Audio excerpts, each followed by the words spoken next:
Peace, peace. What's up? What's up? All right.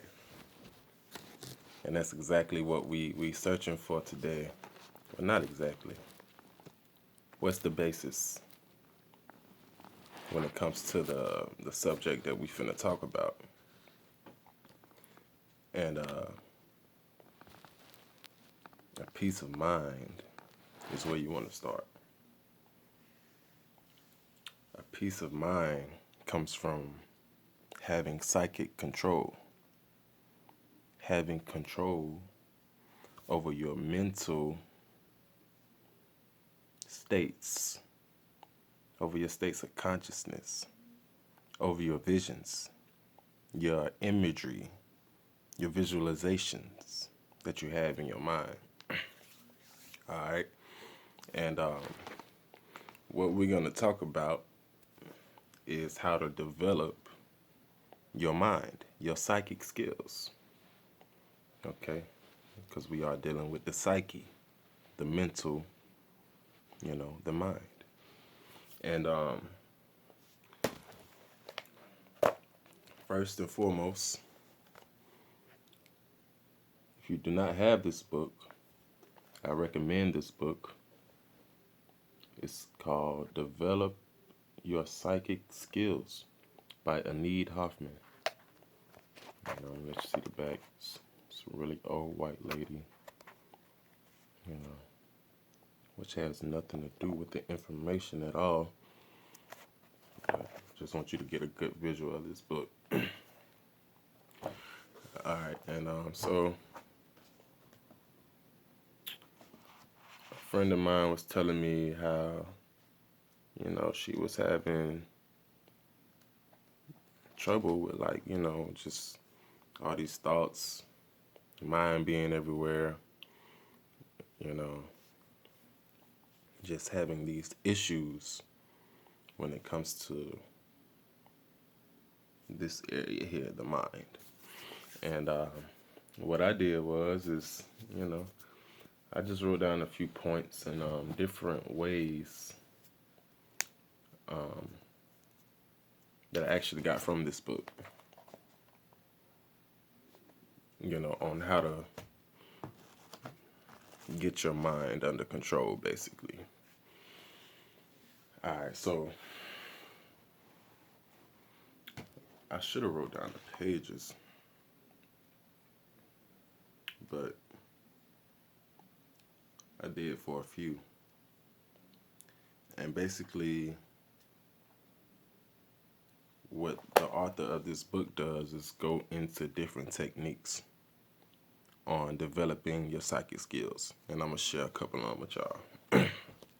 So, the first one is practice focusing your attention.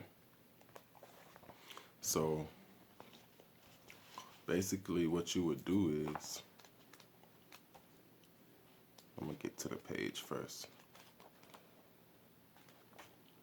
Get to this exercise so I can read to you exactly,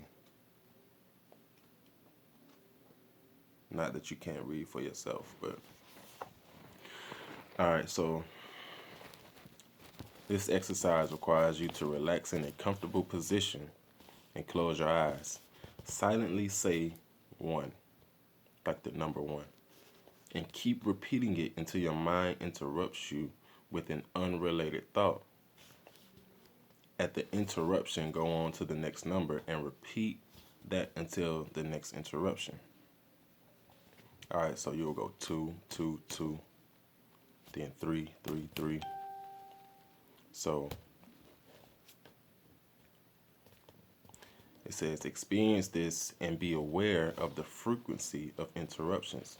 This is going to kind of help you to gauge basically how good you can focus, how long you can stay focused on one particular idea, one particular subject without being interrupted by unrelated thoughts. All right. So this is one of the very first steps in developing your psychic skills, gaining control over your mind.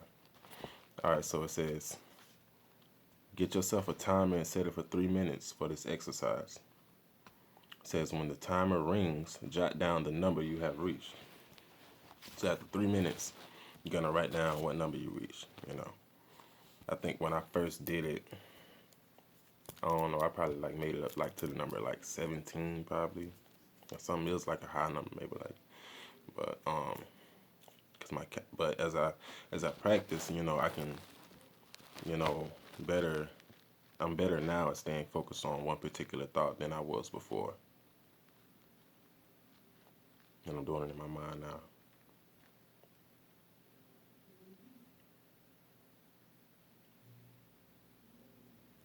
All right, so yeah, it's just that easy. All right.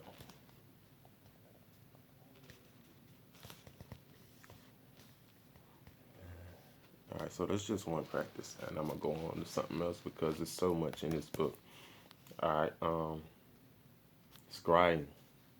Scrying is another technique that you can use to develop your psychic skills. So what you would do is basically it says scrying is basically like staring at some shit. So like take this card for example. It's got amethyst on it. All right. What you would do is you would stare at this card and allow the image on the card to make an impression on your mind. And once you're done scrying into this object, scrying at this object, what you do is you turn away to all white surface, or it could be all black surface, and you look onto that surface. And if you do it long enough, the image from this card you will see appear on the wall. You know how you look up at a light bulb, a bright light bulb, then you look away, you still see that same light in your eye. It's kind of like that. This is also a technique you can use to develop your psychic skills. By you, basically what you're doing is you're casting images. You know, you're increasing your ability to cast these images and see these images. All right, so the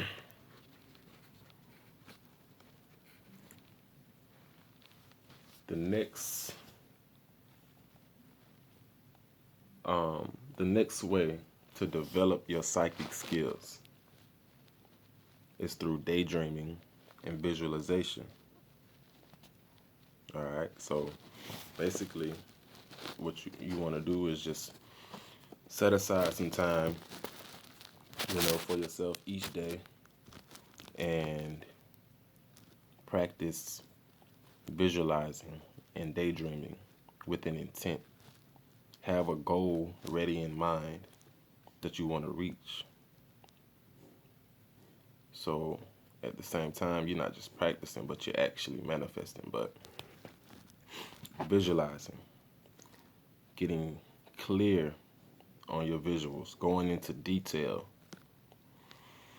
taking time. You got to be relaxed when you do this, though. You want to make sure you're calm, you're relaxed. You don't want to be driving, got company, got people in your face. Having your attention or your conscious mind constantly, um, being interrupted with noise and things in your surroundings. So make sure you find a quiet place, get relaxed, and then just practice visualizing in detail. Like play with your imagination. And the more you do this, your mind is like a muscle. It becomes stronger and stronger. Your visions become clearer. They become more detailed. They become more real. They have more feeling to them. All right. So meditation is pretty much like the same thing. Meditating, breathing, gaining control of your breath, paying attention to your thoughts, but not holding on to the thoughts. Just allowing yourself to become just more mentally fortified. Just becoming more mentally fortified, meditating, clears the mind, calms the mind.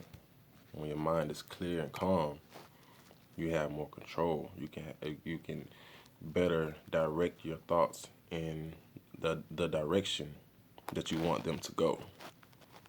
But if you're anxious, you're not breathing properly, you got these short breaths, your brain is not getting oxygen, it's suffocating, and you're not able to think clearly.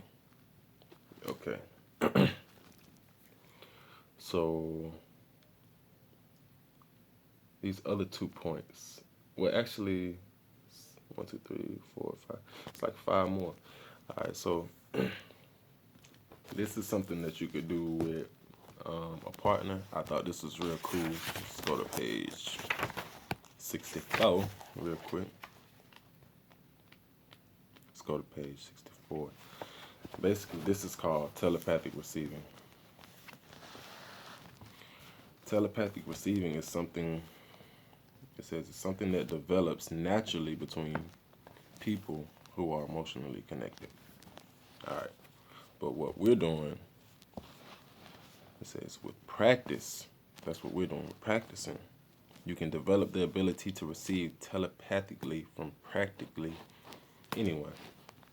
So I'm gonna just give you one of these exercises. All right, so exercise 1, telepathic receiving. It says, have a friend mentally select a fruit he or she likes. Then have your friend send you a mental image of the piece of fruit selected. Your friend should mentally repeat the name of the fruit several times and at the same time visualize the fruit. This is all happening in your mind. You're not going to say it out loud. Okay, he or she should mentally describe the fruit to you. Okay, so this mentally, this is not happening. I'm saying this to you in my mind. So, matter of fact, I'm gonna do this right now, and I want you to comment below what kind of fruit you think I'm thinking about, so you can just practice with this. So I'm gonna just take a second, and I'm gonna go with this.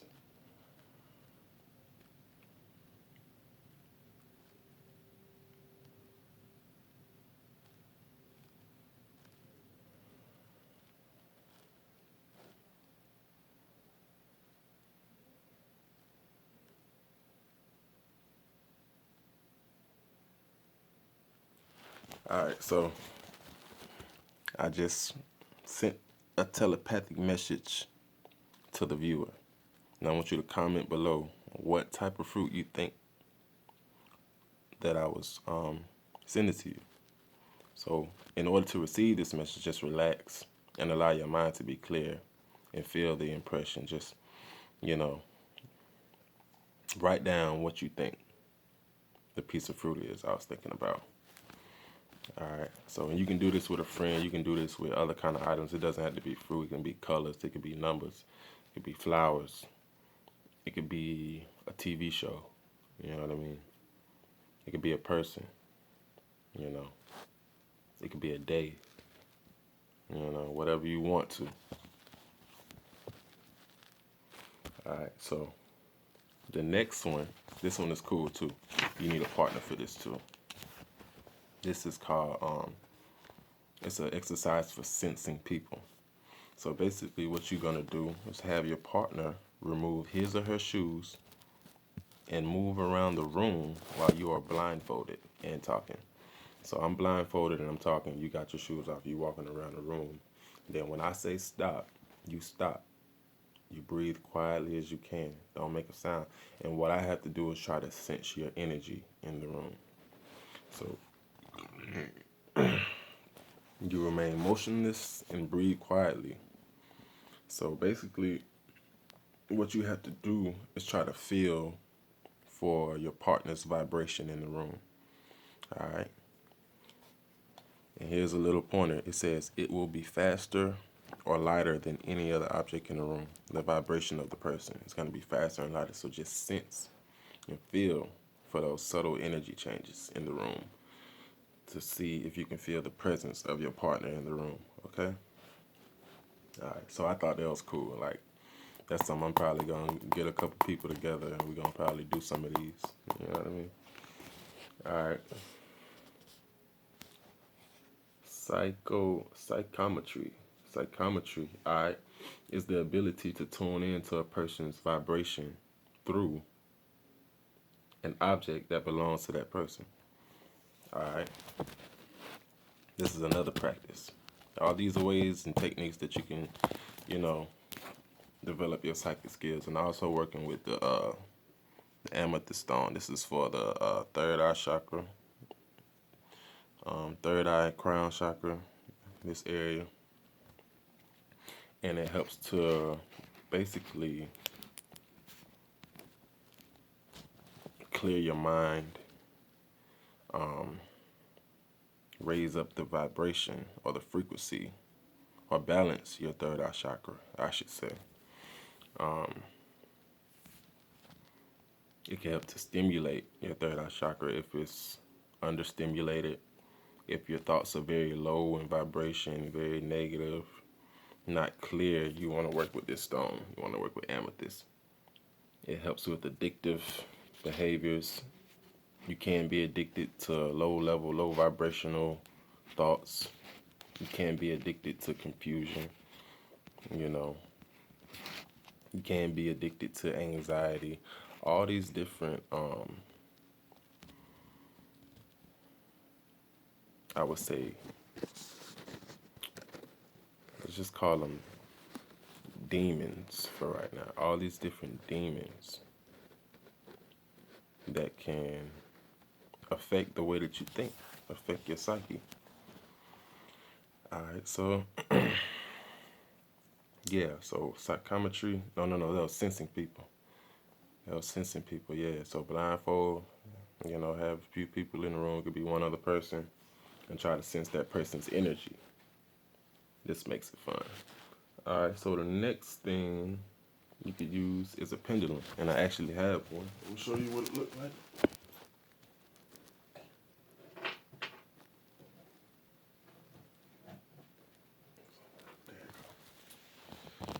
It's a pendulum. Still. Uh-oh, it's moving. Still. See, it stops. This is a device used for getting messages from the inner self or subconscious mind without interference of the conscious mind. All right, so, all right, you see how it hangs. What you would do is ask a question that you know the answer is yes to. The pendulum always answers questions yes or no. That's it. It ain't finna have no whole conversation with you. All right, so you said pendulum, still, relax. Am I making a YouTube video right now?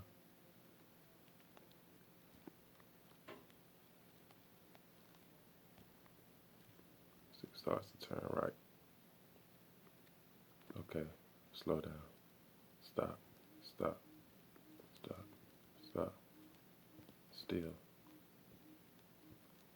And it stops. All right. Am I a white person?